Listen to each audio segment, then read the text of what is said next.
হারার পরেও যে দলটি হাসি মুখে মাঠ ছাড়ে সেই দলটির নাম হলো নিউজিল্যান্ড। তারা ক্রিকেটের সবথেকে ভদ্র দল।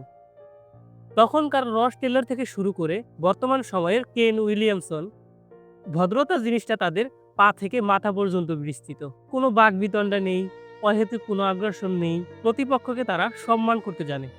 মাথা ঠান্ডা রাখা যদি কোনো শিল্প হয়ে থাকে তাহলে বলবো নিউজিল্যান্ডের প্রত্যেকটা প্লেয়ার শিল্পী।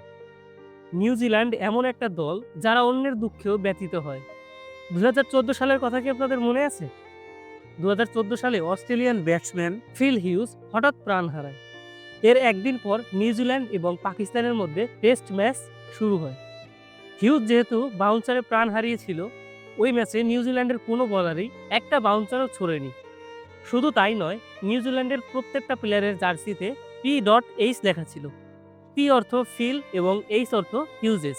এছাড়া তারা ব্যাটের উপরে শোকের প্রতীক হিসেবে কালো লোগো ব্যবহার করেছিল। ওই টেস্ট নিউজিল্যান্ড জিতেও ছিল, কিন্তু তারা কোনো উদযাপন করেনি। ভিন্ন দেশের একটা প্লেয়ারকে উদ্দেশ্য করে এতটা সম্মান দেওয়া সম্ভবত শুধু নিউজিল্যান্ডের পক্ষেই সম্ভব। এবারের ঘটনাটিও আপনাকে আবেগী করে তুলবে। ২০২২ সালে বাংলাদেশ, নিউজিল্যান্ড এবং পাকিস্তানের মধ্যে ত্রিদেশীয় সিরিজ চলছিল। গ্লেন ফিলিপসের ছক্কায় আহত হয় ১০ বছরের একটি বাচ্চা মেয়ে। সঙ্গে সঙ্গে ফিলিপস ছুটে যান গ্যালারিতে। সেখানে গিয়ে তিনি খোঁজ নেন কতটা আঘাত লেগেছে সেই শিশুটির। ফিলিপসের ছুটে যাওয়া দেখে যে কেউ মনে করবে যে মনে হয় এটি তার নিজের মেয়ে। ২০১৯ বিশ্বকাপের ঘটনা। সেমিফাইনালে ভারতকে হারিয়েছিল কেন উইলিয়ামসনের নিউজিল্যান্ড। জয়ের উদযাপন রেখে ব্যক্তিগতভাবে কেন উইলিয়ামসন কোহলির সাথে দেখা করেন এবং তাকে সান্ত্বনা দেন। একই বিশ্বকাপে আরেকটি ঘটনা। নিউজিল্যান্ড বনাম ওয়েস্ট ইন্ডিজ ম্যাচে প্রায় জিতিয়ে দিচ্ছিলেন কার্লোস ব্রাথওয়েট। শেষের দিকে ছক্কা আঘাতে গিয়ে বাউন্ডারি লাইনে ক্যাচ তুলে দিলেন এই ব্যাটার এবং তার সব চেষ্টা ব্যর্থ হয়ে যায়। তিনি হতাশ হয়ে পড়েন। হতাশাগ্রস্ত হয়ে তিনি মাঠে বসে পড়েন।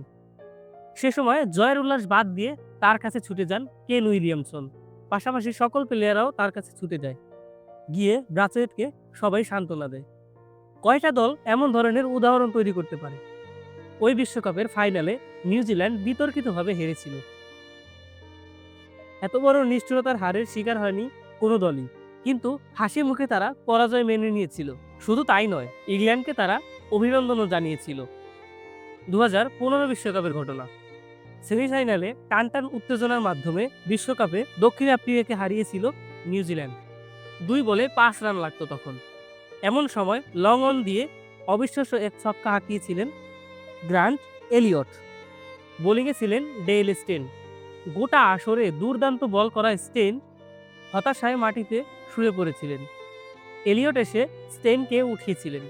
বিরাট কোহলির মতো বড় মাপের ক্রিকেটারও একবার বলেছিল, নিউজিল্যান্ডের বিরুদ্ধে প্রতিশোধ নেওয়ার ইচ্ছাও জাগে না কারো মনে, কারণ তারা দল হিসেবে এতই অদ্ভুত, এতই অসাধারণ, তা কল্পনা করা যায় না। টিম সাউদি, স্টেন বোল্ডের মতো প্লেয়াররা দীর্ঘদিন রাজত্ব করেছিলেন ক্রিকেট বিশ্বে, তবে আগ্রাসনের অংশ হিসেবে তারা কখনো অশোভন আচরণ করেননি। নিউজিল্যান্ড দল ঘোষণা করায় শিশুদের মাধ্যমে। ২০২৩ বিশ্বকাপের আগে ক্রিকেটারদের স্ত্রী, সন্তান, বাবা মায়েরা তাদের নাম ঘোষণা করেছিলেন। এছাড়া ২০২৪ সালের টি-20 বিশ্বকাপের আগে 2 শিশু দল ঘোষণা করেছিলেন। নিউজিল্যান্ডের প্লেয়াররা ছোট থেকেই প্রতিপক্ষকে সম্মান করতে জানে। ২০২০ সালের অনূর্ধ্ব-19 বিশ্বকাপে নিউজিল্যান্ডের যুবারা একটি মহান কাজ করেন।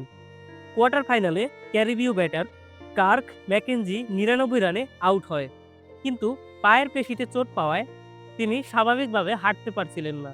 তার এমন হাল দেখে এগিয়ে আসেন কিউই ২ ক্রিকেটার টাস্কফ ও ফিল্ড। তারা নিজেদের কাঁধে তুলে ম্যাকেঞ্জিকে নিয়ে যান মাঠের বাইরে। প্রতিপক্ষ খেলোয়াড়দের প্রতি টাস্কফ ও ফিল্ডের এমন সৌন্দর্যপূর্ণ আচরণে মুগ্ধ হয়েছিল ক্রিকেট বিশ্ব। আসলে সত্যি বলতে মুগ্ধ করাই হচ্ছে নিউজিল্যান্ড দলের কাজ। ক্রিকেট যে ভদ্রলোকের খেলা সেটা তারা বারবার প্রমাণ করেছে।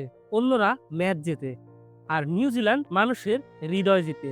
এটাই হচ্ছে নিউজিল্যান্ডের আসল পরিচয়, এটাই হচ্ছে নিউজিল্যান্ডের মাহাত্ম্য। তো বন্ধুরা, নিউজিল্যান্ডের এমন আচরণ এবং এমন মনোভাব আপনাদের কেমন লাগে? কমেন্ট করে জানান।